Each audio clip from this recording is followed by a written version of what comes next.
All right, so let's go ahead and get started. I want to thank everyone so much for joining us today for this training, which is offered through the Monitoring and Evaluation Technical Assistance, or META project. At META, we're working to build the capacity of refugee service providers in the U.S. to collect, manage, analyze, and use data to improve outcomes for our clients. And I think part of that is making sure that we're using and communicating our data effectively. So I'm excited to talk about this topic of data visualization today. All right, so my name is Meg Gibbon. I'm the program officer for the META project, and I'm excited to present this topic today. I want to let you know that part of my goal with this is to hopefully make the topic of data visualization a little bit less intimidating. I myself don't have any formal training in data visualization. It's something that, coming from a background in programs, I was able to learn about myself, and part of the goal that I have today is that you walk away inspired and feeling empowered to sort of do the same. So what are we aiming for today? I'm hoping that after today's training, you'll walk away being able to describe why data visualization is important, that you'll be able to name some key steps for visualizing data well, and that you'll also begin being able to use data visualization to convey some common messages that you might find useful for your programs. And some of you may have attended a training of META's earlier this year called Using Data to Tell a Story. This training is actually building on that one, sort of responding to audience feedback that you all wanted a deeper dive on data visualization specifically. So there'll be a few points of review from that training, but mostly new content on data visualization in more detail. And something else I want to note before we get started is that I'm going to show a lot of charts today.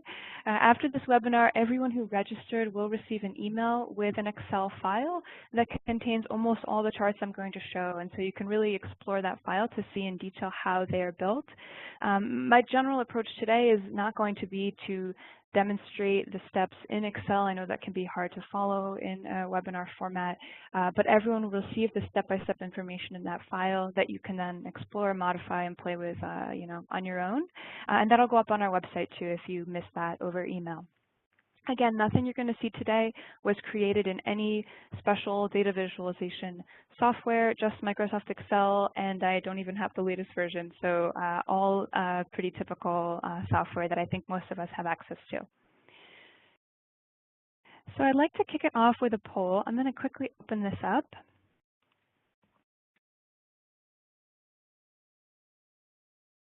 All right, I'm going to go ahead and close that poll, and then I'll share the results with you. From my side, I can see that there looks like a pretty big group who chose sometimes that you might create visuals for occasional presentations, meetings, donor reports, and things like this. And that I also saw, here, take a look and you can see it for yourself.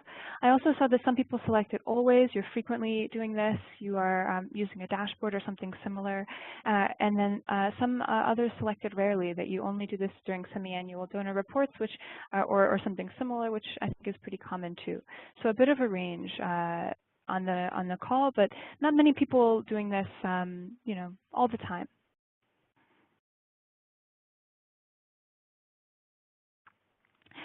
And so given that we have a range of different places where we're coming from when it comes to data visualization practices, I'd like to sort of talk first by talking about why should we visualize data in the first place, because it can be seen like an extra step to do. What is it that makes it worth it? What's the return on our time investment that actually, makes this worthwhile? And so I want to do this by looking at an example. This is the type of chart that I think we've all created and included in a project report at some point. Let's imagine here that we have a job placement program. This is the end of the year, and we're reporting on the number of clients placed in jobs by project site for FY18. But in my view, we can't actually get that much from this table, and I'd like to find out if I'm right about that.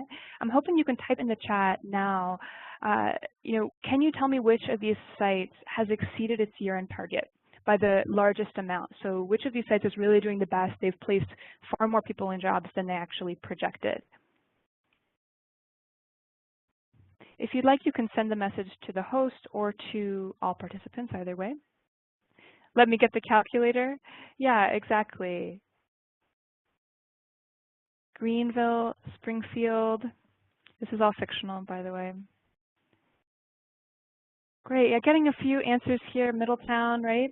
So the answer, it's kind of a trick question in a way. It's really hard to do this. It depends on our math ability that we can do in our head or we can do at a glance. But I think if we visualize this information in a different way, it becomes pretty clear that the answer is Greenville. Great work for those of you who are better at math than I am and can see that right away. They are really exceeding their target along with Springfield and Middletown. You can see as well here that Greenville has the most clients placed in jobs overall compared to across all the sites, and that Franklin on the far left is not doing very well. They did not meet their target that they set.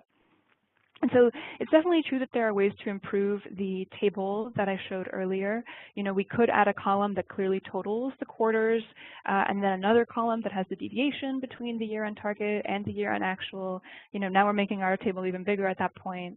And I think compared to any table, like the one you just saw, or one that goes into a little more detail, the chart you're looking at now has very little in the way of numbers, but still lets us take away a lot towards what's really important, which is quickly telling us what we actually want to know. Because in the most common case of looking at a table like that, what we want to know is how the different partners or the different sites are doing compared to one another and compared to the target that they set. So something like this can accomplish that. I hope that you agree that there can be an advantage to a visual chart rather than a table full of values. I think that's pretty clear from an example like this. But I'm going to take a minute to go into a little bit more detail on why this actually is. Like, why is the same information easy to understand when presented visually, but not as easy to understand when presented in a table like we saw earlier? And so this is really just touching on some cognitive psychology that can help us understand this. There's this idea called cognitive load theory, which was developed by a cognitive psychologist named John Sweller, and it has to do with how hard our brains work when processing information. Really, there's this idea that when we're processing any information, there's a concept called intrinsic cognitive load, which is just the amount of brain power we spend to understand the underlying complexity of that information. That kind of idea of cognitive load is higher if we're looking at new information that we're not familiar with, or if we're looking at really complicated information, or even both. In the example we just saw, the intrinsic cognitive load just relates to how we understand the data itself, the job placement targets, the different sites, the actuals, and that's higher if you're not very familiar with job placement data, and it would also be higher if I had put, say, 20 sites rather than just 4. But to this intrinsic cognitive load, which we often can't really change, it's just based on the amount of data that we are trying to convey and what that data is, we add this concept called extraneous cognitive load, which is just caused by the method that you use to present the information. So the table that you saw initially included extraneous cognitive load. The way that I presented that same underlying information was more complicated in the table than it was in the chart, which meant that we just needed more brain power. It takes longer to process it, longer to understand it. So, what's the bottom line of this? What I'm hoping that you can take away here is that visuals help you easily understand underlying information rather than waste time or spend more mental energy on trying to decipher the method that's being used to present it. So you tend to be able to see things more quickly, and it's evidence-based. You can look at studies on this, that people are able to parse information and retain information more well when that information is presented visually rather than in a table or in text. And this goes for any audience you're communicating with. Something to keep in mind is that good data visualization can be useful not only when helping donors understand what we're doing or helping stakeholders outside the project get a sense of what we're doing, but also internally in the process of routine data analysis and action planning, talking to senior leaders, other audiences. I think this is something that is pretty universal. All right, so we've talked about sort of a brief introduction to why visualizing data is important, and it can actually help us retain information and understand information more quickly. But what I'd like to do next is talk about some key steps in doing it well. The first one is to know who your audience is. I think this is a little straightforward, but something that we often don't spend enough time on.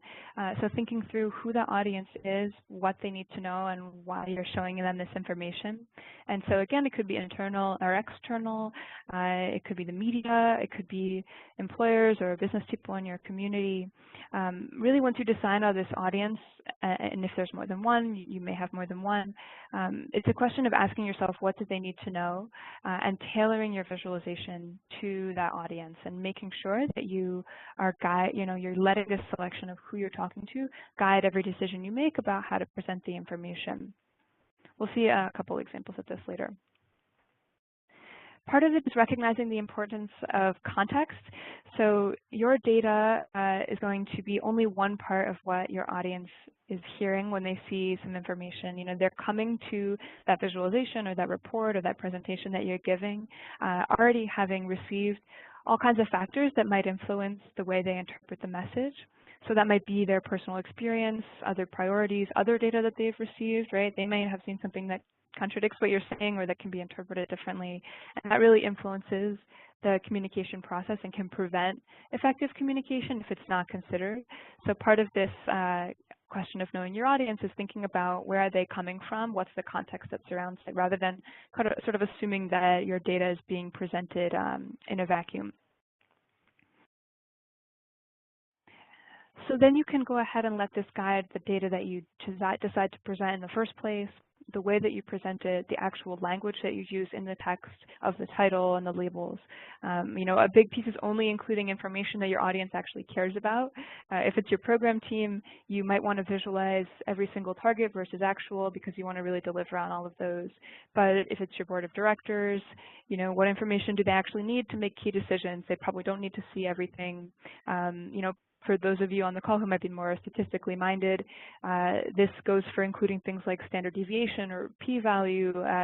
Does every audience need to see this? Are you talking to researchers or not? Things like that can be distracting if they're not actually necessary.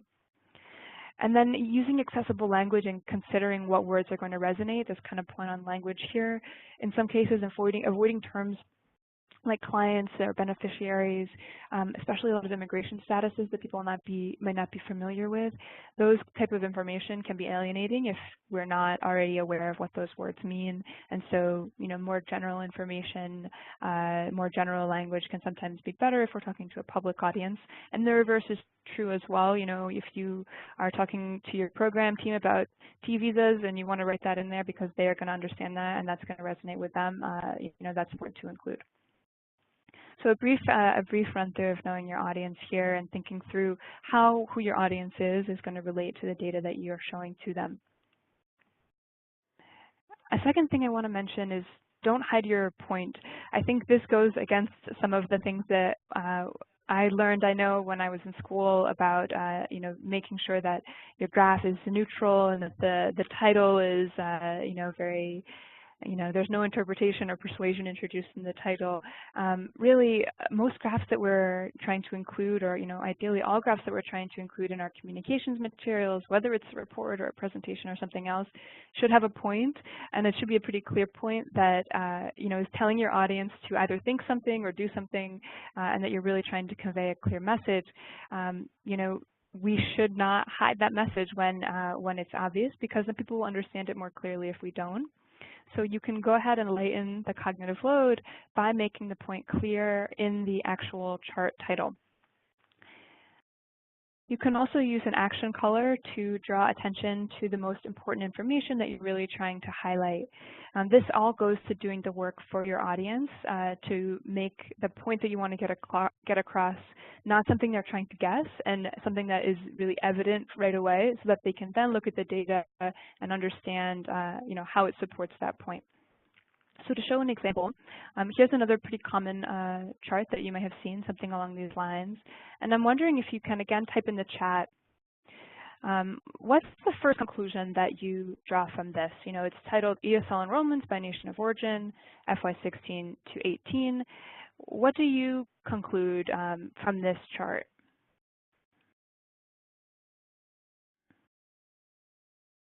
Great, so a few responses coming in. Thanks everyone for participating. Seeing that Syrians had high levels of enrollment. A few people said that. Enrollments are increasing for Iraqis as well.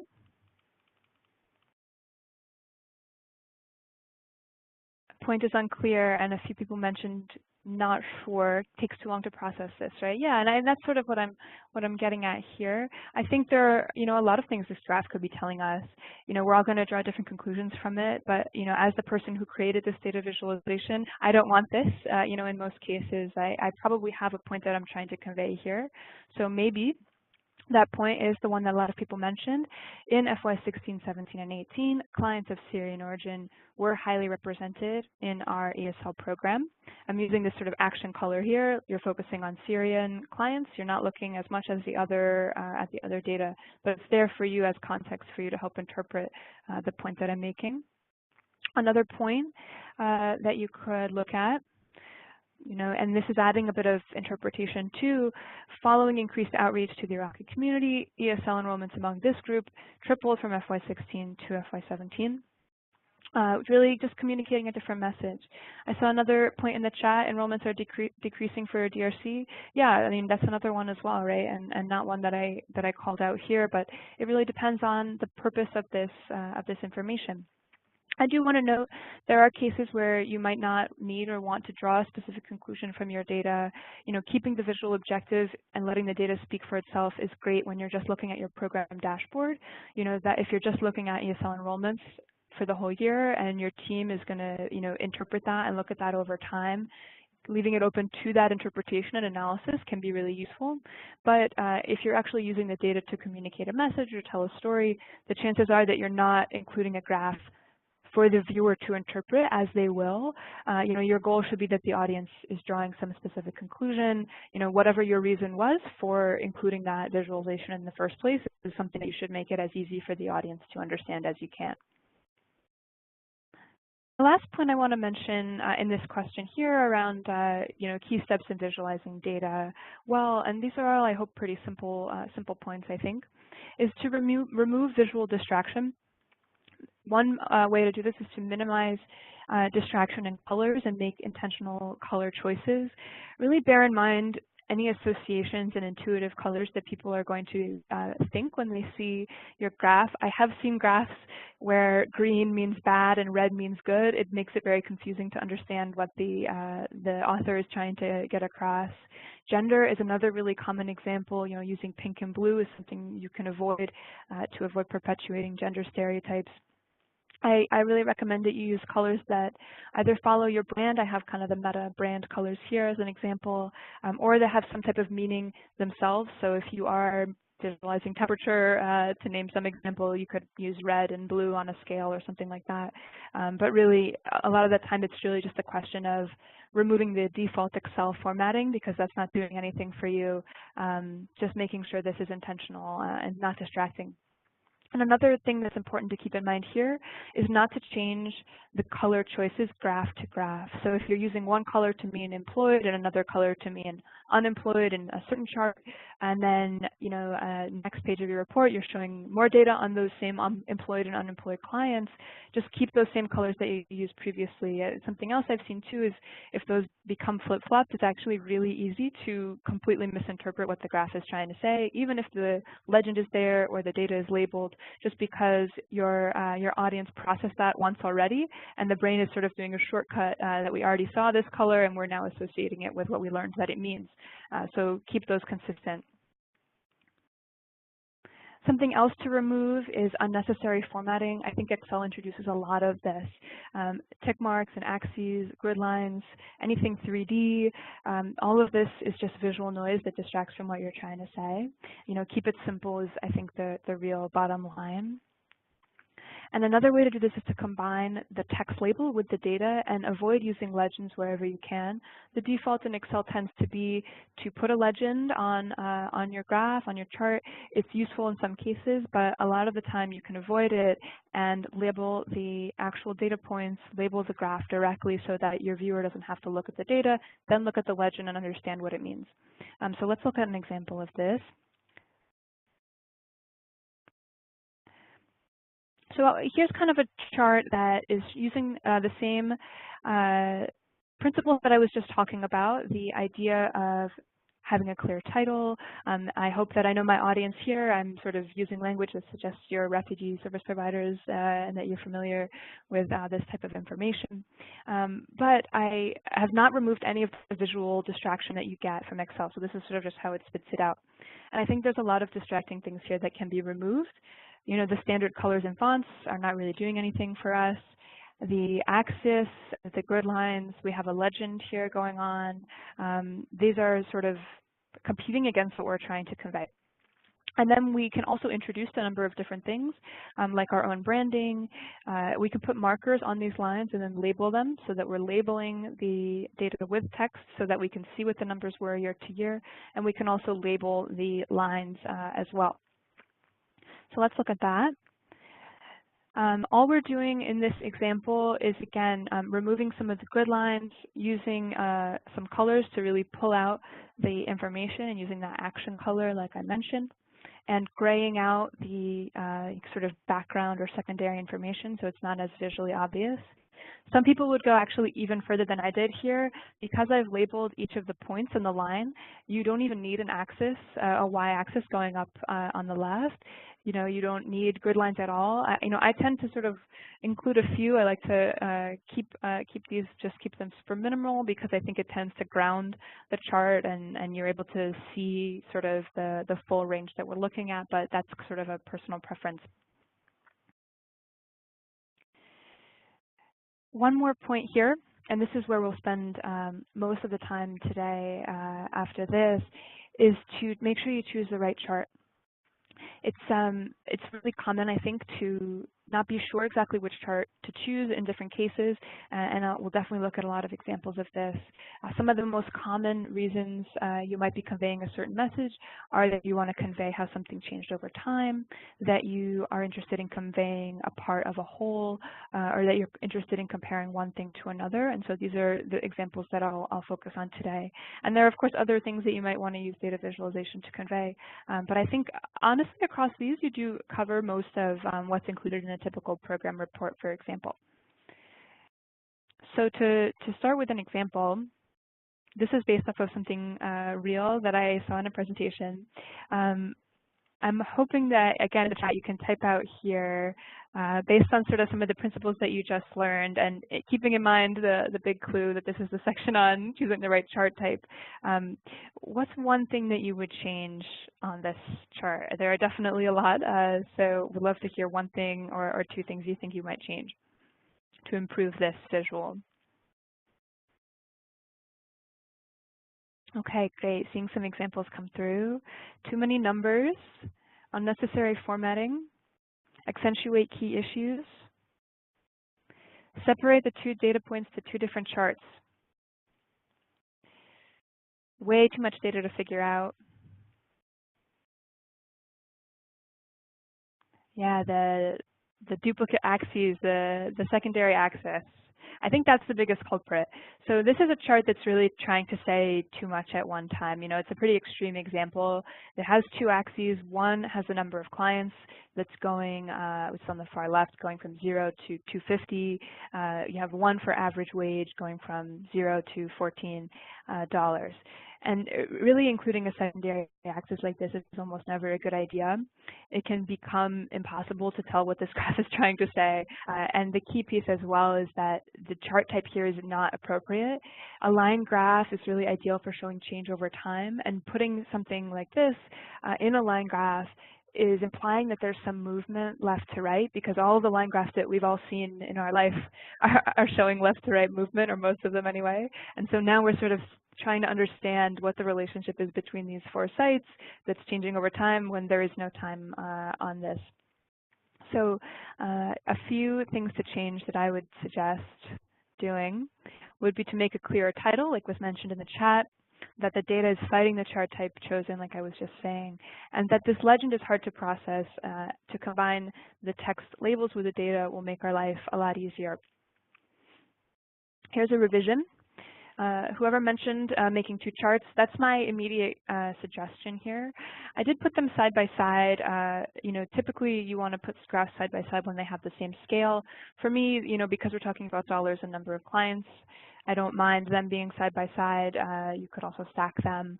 And you know, the idea is not to make it misleading. So you certainly wouldn't want to have 2 graphs side by side that have number of clients in thousands and number of clients, you know, in hundreds, like we kind of have here. I think that what you'll get there is a very confusing product, but in this case, I think it actually works out okay. And we have a clear title that is making the point really obvious. Our employment program in Franklin led the network in both total job placements and average client wage.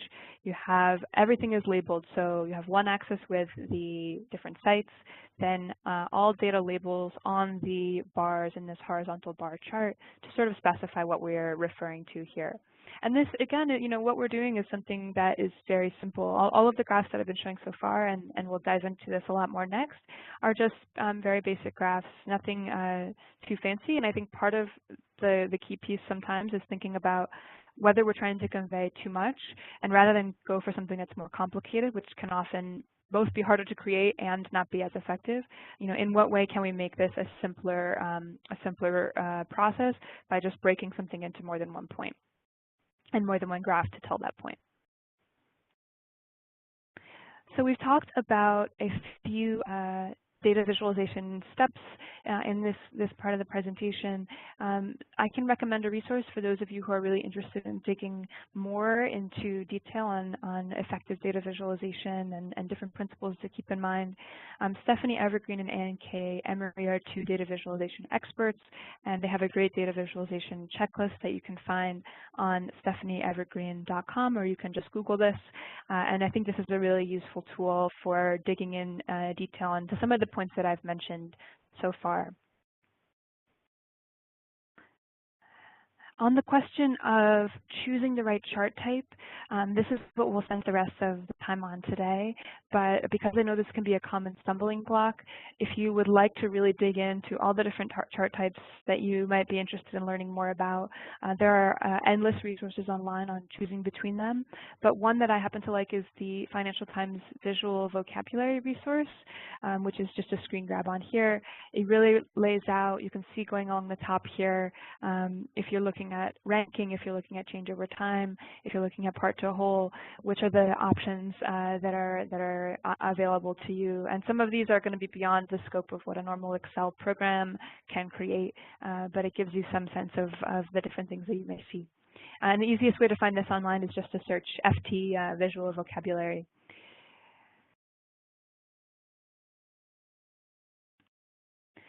So I'd like to move next into our final section today, which is on how to visualize common messages. You know, across all the examples that I'm going to show, I'm attempting to follow some of those general kind of key tips that I had just laid out. You know, I hope that the language is aligning with who I think my audience is, that I'm doing the work of interpretation for you by using communicative titles, and that I'm sort of keeping things simple with no extraneous labels, formatting, you know, things like that, and that the chart type is the right chart type. And then I'm going to also try to show as well here that there often is not a single correct way to do data visualization. You know, you've heard me mention a few times that certain choices were choices that I made that others could definitely do differently, and I don't want to suggest that everything I'm showing today is perfect. I'm sure there are a lot of ways to improve it. But I'm going to show in some cases a few different options that work better than others, and so keep an eye out for kind of a warning sign on slides where I think a certain chart can be done differently to be more effective. So starting here with one common message, which is how something changed over time. You saw this one first, which is the ESL chart of Iraqi and Syrian clients.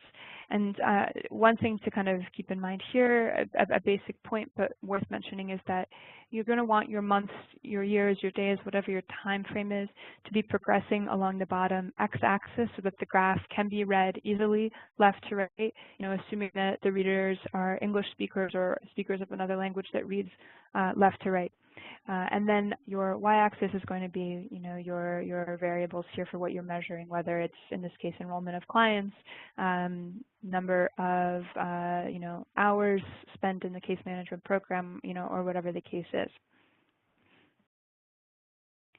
A different option for visualizing change over time, and one that I think that is equally effective, can be a column chart or a column graph. But something to keep in mind, I think, with this type of graph is that it's ideal when you're only looking at one data series. If you are looking at multiple data series and how they changed over time, like I actually did on the ESL enrollments by nation of origin chart you saw earlier, where we had different interpretations, what happens is it becomes more difficult to interpret, and there can be more than one interpretation, or it can be hard to compare the bars to each other when you have multiple series. If I was looking at, in this case, volunteer hours donated per family mentor, as well as volunteer hours donated for resume preparation or something else, then it becomes a little bit harder to interpret. In this case, it's one series, clear title, conveying the point, and it's pretty straightforward. One other advantage to using a bar chart rather than a line chart, this could be a line if you like, but the bar chart gives the impression of something that fills up each month. So if it's a number of clients that's increasing every month, but you're looking at how the total number of clients increased, a line chart can be good for that. In this case, you're looking at number of volunteer hours per month. You're not adding up a total of months over time. It's sort of a new month, a new number each time, so it sort of gives that impression of a new bucket that's filling up each month. So that's something that can be an association if you go for this type of chart, which might be useful. When it comes to part of a whole, I'll spend a lot of time on this because I think this is such a common case that we want to convey a message that a certain portion is part of a larger whole. Something really obvious is the kind of classic pie chart. In this case, you have most of our organization's clients last year were refugees. Very obvious. You have the data labeled on each of the sort of slices on the pie. It should be pretty clear to everyone here. But honestly, a pie chart is not usually, or in general, it's not always the best way to go. And I'm going to show some alternatives for how to show part of a whole. So here's my first warning when not to go with the pie chart, even though the pie chart's, I think, pretty tempting to do. It's not ideal for a pie chart to have more than 4 slices or, more than 4 series in here. It becomes difficult to compare the different shapes to each other because our eye is not very strong when comparing irregular shapes. So for example, in the chat, do you mind typing out now, from your interpretation of this chart, were more clients in this program coming from Burma or from Iraq?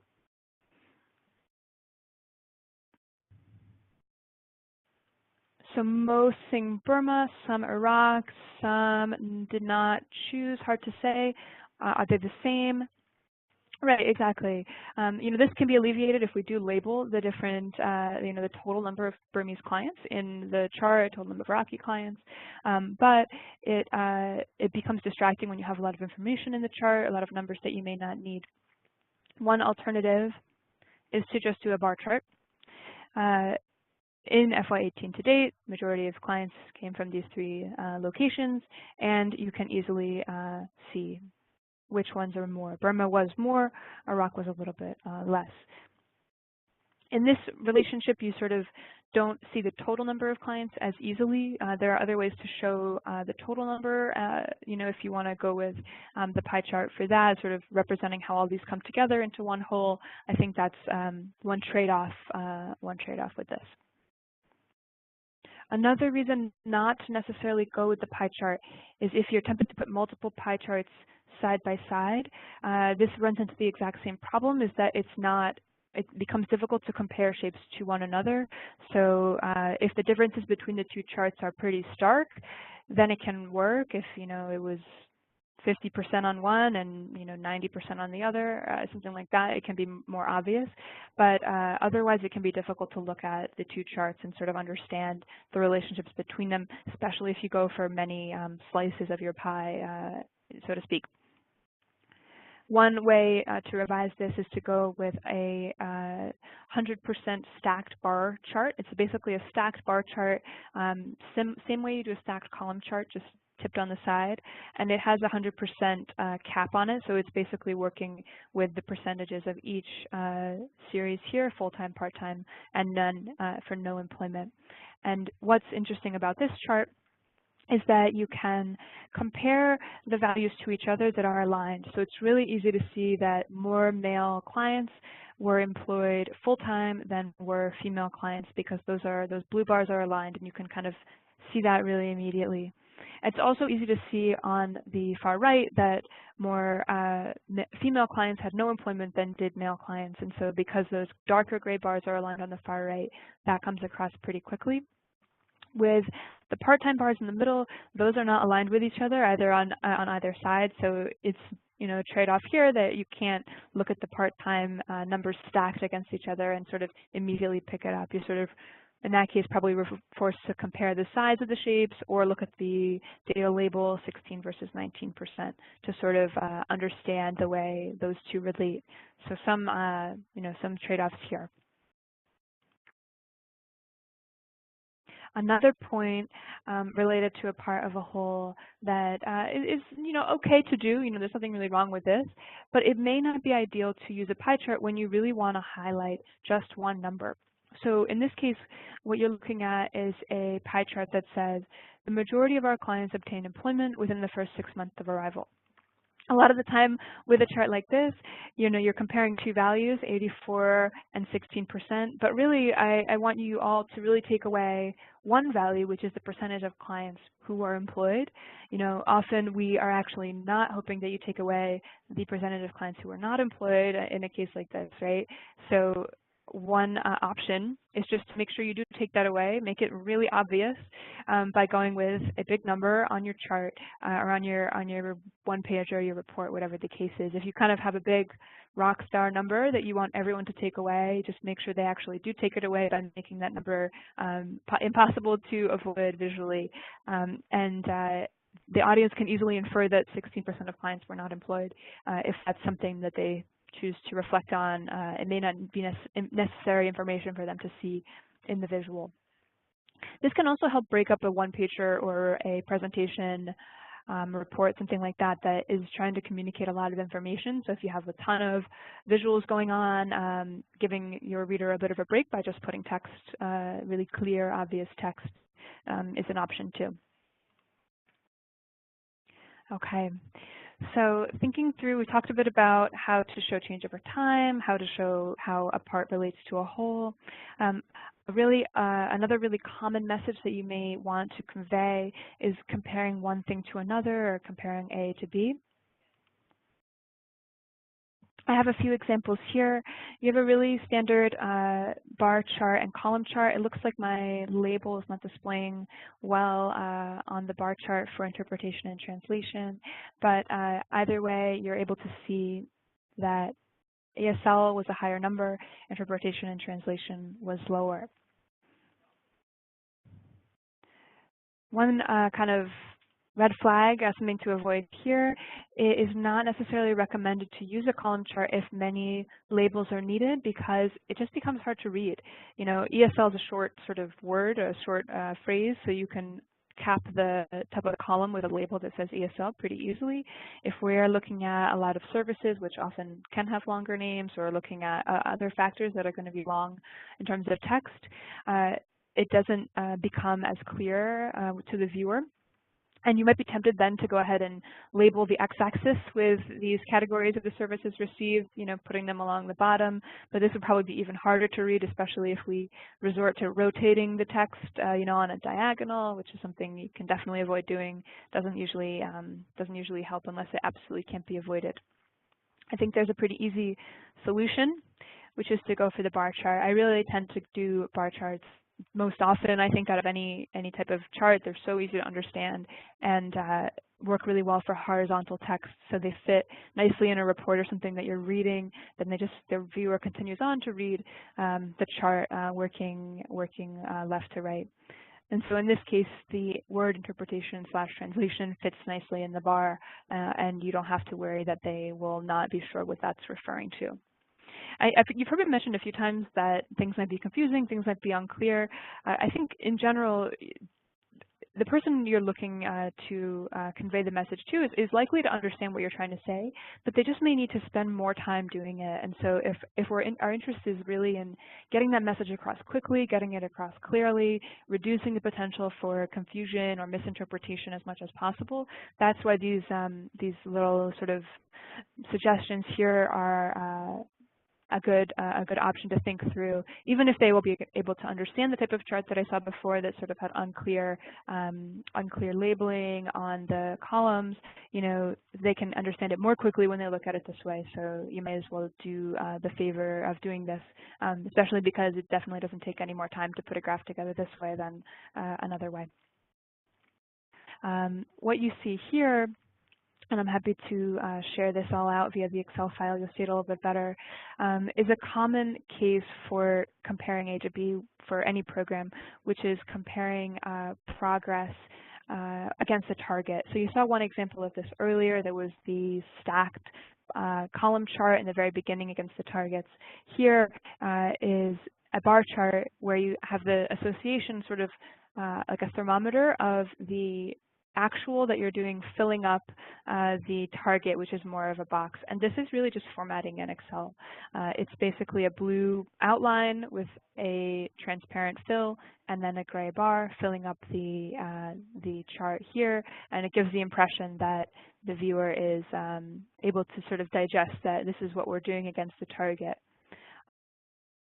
So I wanted to leave plenty of time for questions before quickly recapping and talking a bit about something else Meta is offering for those who are interested in one-on-one support with their data visualization. So what questions do you all have at this point? Are there things you tried to visualize that you had a hard time with? Is there information that I sort of mentioned that wasn't clear? Okay, some great questions coming through. Can you recommend where to find relevant graphics or visual aids?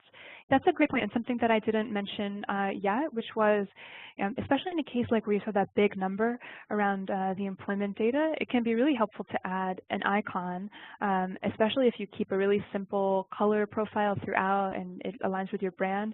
I think it can come across as really sharp and professional if you're using icons in a consistent way that supports your points. Often you don't even need to visualize anything. You can just add you can just add icons to your text and come across as if the message is much more visual.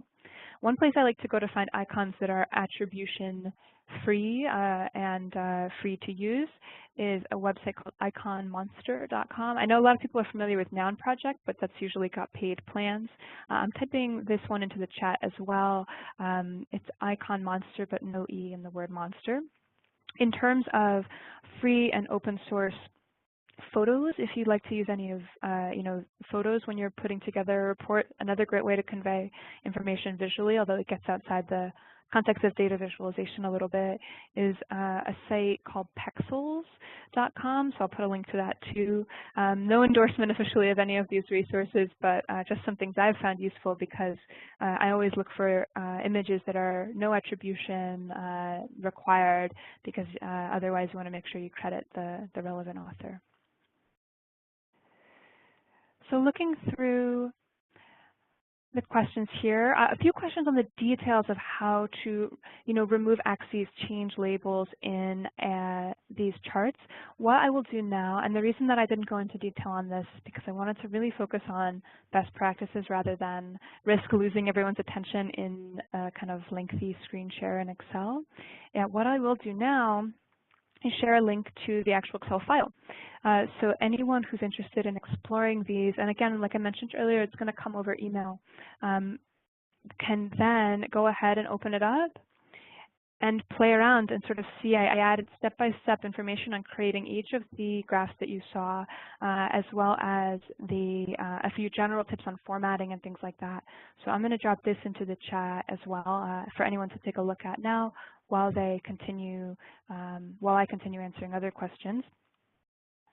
On that link, you'll just go down to attachments. This is where I'll post the recording to, and you'll see a file called Data Visualization Examples. So someone had a question. I think you mentioned that your go-to chart is a bar chart. Is that right? And why is that? Yeah, I actually do think it's probably a go-to chart. You know, there's definitely others that can be used, but I think a lot of the time a bar chart might seem really simple, but it can be very effective.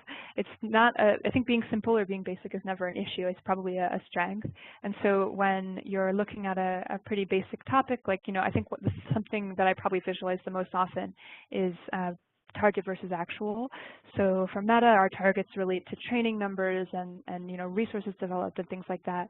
So in all of our reports that we submit to the federal donor, what we do is we put a kind of thermometer chart, like you just saw, the last chart that you saw with the target versus actual on there, and just show for each particular outcome that we're trying to achieve, did we meet the indicator target that we had set? So something really simple, and you know, it's even just basically one data point per section of the report. You know, outcome number 1, here's the target, here's the actual. Outcome number 2, after we describe in the narrative, right? And something that's really effective in PowerPoints as well, I think, just keeping things pretty straightforward. Definitely not the only chart I think that can be used. So another, you know, a few options that I didn't show today too are graphs that are related to location or geography. I think that can be really interesting if you are interested in showing maps. Can be really visually you know, appealing, and can break up a chart or a page that's full of a ton of charts that are just columns or bars. So something that is worth looking into if you want to show in clients in a certain service area, or you know, maybe a different, you know, how you expanded your program to different locations this fiscal year or something like that. I'm reading through the Q&A. You guys all have such great questions. If you're the kind of person who likes to follow blogs as well, I think data visualization is such a really active online community. You know, there's a ton of bloggers who do so much interesting information on data visualization, and really getting started, keeping it introductory, I think can be really useful. So some are more basic than others. You know, I try to avoid people who are using Tableau and other fancy software that, you know, I don't use. So it's definitely Evergreen is a great option, and K-Emory, like I mentioned, those two earlier, are really great. So in our final 5 minutes here, thank you for those of you who stuck with us. I want to mention that Meta is really excited to offer a limited number of one-on-one data visualization consultations. So really what this means is I would love to talk to you more about your particular program and your message that you want to convey to whatever audience that you're interested in, and then, you know, work on how to together collaborate on presenting that information in the most effective way. So this is an opportunity that is only available for organizations receiving ORR, Office of Refugee Resettlement funding, that's eligible to work with Meta. So if you are an ORR funded organization and you are interested in working with us on data visualization, this can be something as quick as sending us one chart and you're sort of looking for tips on how to improve it, or we're in the process of working with some organizations on developing longer fact sheets and things like that. Would love to discuss this further. We're thinking we can only do a limited number depending on what the interest is, so, you know, please act fast if you are interested, and we'll be sure to follow up with you. You can do that by sending Meta, you know, a little bit of information about your organization or your program, and then about the message you want to convey, for what reason and to whom, and then a draft of the visualization sort of based on what you've learned today or based on what you may find in that Excel file with de-identified data, of course, and would love to discuss this further. I think I managed to answer most of the questions. A few more specific questions on details in Excel. I hope that the file that I sent over helps answer those. If it doesn't, please don't hesitate to email meta@rescue.org. Would be very happy to have a follow-up conversation as well.